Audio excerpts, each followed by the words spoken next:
Ela não pode ser diagnosticada por exames de sangue, nem detectada em chapas de raio-x ou investigada em testes de resistência física. Mas, segundo as estimativas da Organização Mundial da Saúde, será em 2 décadas a doença mais comum do mundo.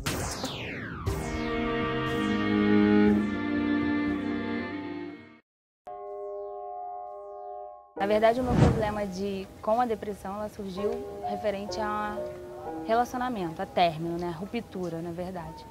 E no início a gente lá em casa não tinha noção de que era depressão. Achava que era uma tristeza, que era uma coisa, né, assim, comum e normal. Mas com o tempo as coisas começaram a ficar assim mais sérias, no ponto de afetar a minha saúde. Então eu tive problema de estômago, gastrite, problemas com a alimentação, não conseguia comer as coisas. Eu comia e botava para fora. Em 2 meses eu perdi 6 quilos, assim, de forma muito rápida. Foi chegando a ponto de meio que as pessoas se tocarem de que havia um problema realmente, foi a hora de procurar o médico. A tristeza que a jovem Flávia viveu ao terminar um relacionamento engatilhou numa depressão. Mas é importante dizer que nem sempre o fato de estar triste significa estar depressivo. A tristeza é um fenômeno normal na vida do ser humano. Já a depressão é um estado patológico. Doutor Alexandre, qual a diferença entre a tristeza e a depressão? A tristeza, a gente vive ela ao longo da nossa vida. Quando nós temos, por exemplo, uma perda de uma pessoa querida, uma mudança acidental na nossa vida, a gente experimenta a tristeza. E a tristeza tem até um lado altamente positivo, porque ela te remete um pouco para dentro, para você refletir na sua vida. A depressão é diferente. A depressão já é um processo de adoecimento psíquico. A pessoa se isola, não quer contato com ninguém, a pessoa entra em processos muitas vezes de culpa, choro. É como se a energia pela vida, ela se esvai. No caso de você ter um problema patológico, ou seja, uma doença, e essa doença está ligada ao teu humor, essa doença vai, por razões normalmente não explicáveis, você toma consciência de que você não está legal. Alguma coisa ruim está acontecendo comigo. Nós temos determinadas substâncias que nós chamamos de neurotransmissores. Essas substâncias regulam várias funções no nosso cérebro. Então nós temos neurotransmissores responsáveis, por exemplo, pelo nosso estado de humor. Então, quando existe uma alteração nesses neurotransmissores, a pessoa tem uma tendência a ficar deprimida. Tá? Basicamente, o que acontece a nível de neurotransmissor é isso, uma alteração em serotonina, adrenalina e noradrenalina. E, especificamente para isso, nós temos nossas medicações que vão atuar a nível desses receptores, melhorando o quadro depressivo da pessoa, quando a depressão tem um componente biológico também. Assim como toda doença, a depressão apresenta seus fatores de risco. Podemos destacar histórico familiar, pessoas do sexo feminino, perdas e traumas, parto recente, acontecimentos estressantes e o uso e dependência de drogas. Existe uma predisposição genética. A gente estuda isso vendo familiares onde um pai tem depressão ou a mãe tem depressão. A chance do filho ter depressão é 25%. Mas só que começou a ficar uma coisa muito constante, que realmente, assim, foi uma coisa de eu cortar coisas que eu fazia que eram hábitos. Então, todo mundo começou a estranhar, né? Até eu, porque isso não era normal. Deixar de fazer coisas, deixar de estar com as pessoas, deixar de ter o meu convívio normal por causa disso. E o sono era uma coisa que era o principal, assim. Não conseguia dormir, deitava e não dormia. Foi quando a gente foi, né, lá em casa, todo mundo, né, meus pais, principalmente, foram me ajudar e a gente foi procurar uma ajuda médica. Na verdade, é porque no meu íntimo aquilo estava guardado e não estava bem resolvido, né? Então, acabou gerando um conflito. Eu mesma, tipo, não consigo entender por que isso está acontecendo agora. E mesmo tendo passado tanto tempo. E aí, com a terapia e a conversa com a psicóloga, a gente foi ver que realmente, sim, Existia algo a se tratar. estava guardado e teve um trauma, né? Aconteceu um trauma. Aquele término foi meio que... A porta, a válvula de escape. Riscou o fósforo e a coisa veio. Estima-se que 30% da população sofra de depressão sem saber. Os números hoje chegam a 300 milhões. Nos jovens, ela se inicia entre os 15 e 19 anos.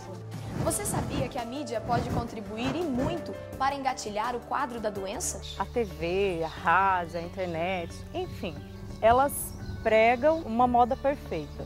A pessoa perfeita, o trabalho perfeito, o físico perfeito.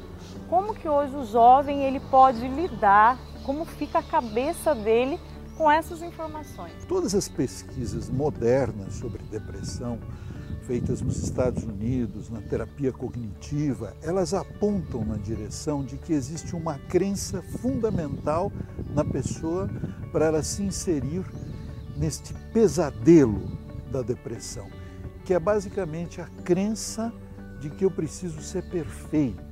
Às vezes a mídia ela acaba desenhando uma arquitetura de corpo perfeito, não é? de consumo do sucesso o tempo inteiro. No imaginário daquele jovem, daquele adolescente, é como se criam parâmetros quase que absurdos, absolutos, absurdos e absolutos, a um tal ponto que o jovem começa a depreciar a sua própria vida, a sua própria experiência de vida. O uso excessivo da internet pode ser um sinal de que algo não vai bem. Neste caso, é preciso ouvir aqueles que estão ao nosso lado.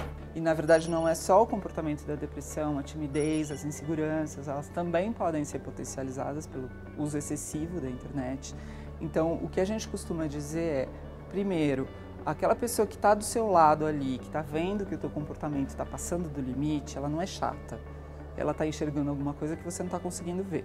O que a gente tem descoberto aqui, pelo menos nos mapeamentos que a gente tem feito de hard usuários, é que sempre tem alguma ligação com alguma lacuna da vida presencial que você acaba pondo ali a tecnologia como um pano de fundo para não ver muito bem aquilo que está acontecendo. Se você pensa que a depressão é uma doença da atualidade, está muito enganado. Relatos do médico grego Hipócrates revelam que uma mulher sofria de melancolia intensa, insônia e perda de peso. Além de ser antiga, a depressão também atingiu pessoas famosas. O célebre cantor de ópera Beethoven sofreu da doença, assim como o ex-presidente dos Estados Unidos, Abraham Lincoln, e o pai da aviação, Santos Dumont. Algumas atitudes podem te ajudar a superar o problema. O acompanhamento médico é uma delas. Dentro do tratamento com antidepressivos, se faz também, em alguns casos, o acompanhamento por terapia, né? Um atendimento também psicológico. Qual a importância dos dois caminharem juntos? Olha, quando você fica deprimido, você não fica só triste. Alguns aspectos na sua vida também começam a ir por água abaixo, tá? Junto disso, são coisas que você vai acumulando ao longo da vida também, que também predispõem o indivíduo a entrar num quadro depressivo. Então, às vezes, são fatores que estão ligados a coisas acontecidas já há décadas atrás. Um bom tratamento médico, um bom tratamento psicológico, em 70% das pessoas conseguem a reversão. É até difícil, às vezes, você ficar falando disso, porque nem todo mundo entende que realmente é um problema. Acha que é uma coisa, que é uma frescura, que não é uma coisa séria. Primeira coisa é um aconselhamento familiar importante, porque a família precisa entender que temos uma pessoa doente em casa. Porque quantas vezes você vê uma pessoa estigmatizada, uma pessoa dizendo ela é assim mesmo, mistura um pouco a personalidade dela. Então poucas pessoas sabiam, mas essas pessoas que sabiam iam lá em casa me visitar, dar apoio, falar, não sei o quê, rezavam por mim, tinha muita gente que rezou por mim durante esse tempo.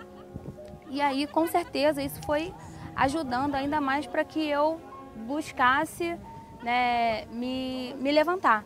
Mas é claro que uma família que tem um preparo de fé, uma família que tem os valores estabelecidos dentro de casa, trabalha, leva e tem um resultado desse, 70%. Quem, por outro lado, vive num ambiente inóspito, vive numa situação caótica, onde as pessoas não têm esse coração aberto ao acolhimento de um doente, um cuidado com o doente, essa estatística vai lá para baixo, não é? Porque a fé e a ciência, elas andam sempre juntas, e o equilíbrio também. O estudo realizado pela Universidade de Rush, nos Estados Unidos, demonstrou que a crença em Deus pode ser um forte aliado no tratamento médico, ou seja, a religião pode ajudar no tratamento da depressão.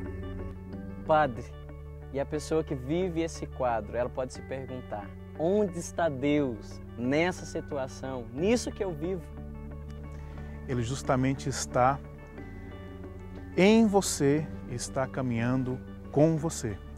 Porque ele, sendo de condição divina, diz a carta aos Filipenses, ele se esvaziou e assumiu a nossa humanidade na totalidade, viveu a angústia, viveu a tristeza. Existem coisas que nós vamos passar sozinhos. Sozinhos no sentido do convívio das pessoas, mas nós nunca vamos passar na ausência de Deus. Eu sabia que sozinha eu não ia conseguir, então foi uma junção de todas essas coisas, alimentada pela fé, porque aí chegou uma hora que eu realmente comecei a ficha caiu e eu vi que eu realmente precisava de uma ajuda e que era uma ajuda espiritual também, que não era só a medicina que ia me ajudar. Ajudou, com certeza, mas não era só isso. E aí foi quando eu comecei a buscar novamente essa coisa de estar mais perto de Deus, de estar rezando, de estar participando, né, da minha comunidade, de frequentar as coisas e de me envolver em coisas para eu também estar ali sendo útil, né, para a minha comunidade. E através do grupo de oração também, que eu comecei a participar. E ali foi meio que uma mola, né? Tudo foi conspirando, foi meio que conspirando a favor para que eu realmente fosse melhorar. E hoje eu continuo indo lá, continuo participando, estou lá firme, mas com certeza sei que eu também não posso deixar isso apagar, né? Não posso deixar isso morrer, é como se fosse uma chama mesmo. Eu tenho que estar sempre buscando, estar acesa e tendo certeza de que Deus, durante esse tempo todo, esteve comigo. Eu não sinto que a sua presença, mas a minha fé diz, porque fé é crer naquilo que não se vê. Portanto, a minha fé diz: Ele está comigo porque Ele é puro amor. Então o amor nunca abandona a pessoa amada. Meu nome é Flávia, eu tive depressão, mas com a ajuda do tratamento correto e da minha fé, eu hoje estou curada e estou muito feliz por isso. Mesmo quando a visão se turva e o coração só chora, mas na alma a certeza da vitória. Super feliz. Você foi curada. Eu sou a mais feliz do mundo. Mas seguindo enquanto tantos não entendem, vou cantando minha história, profetizando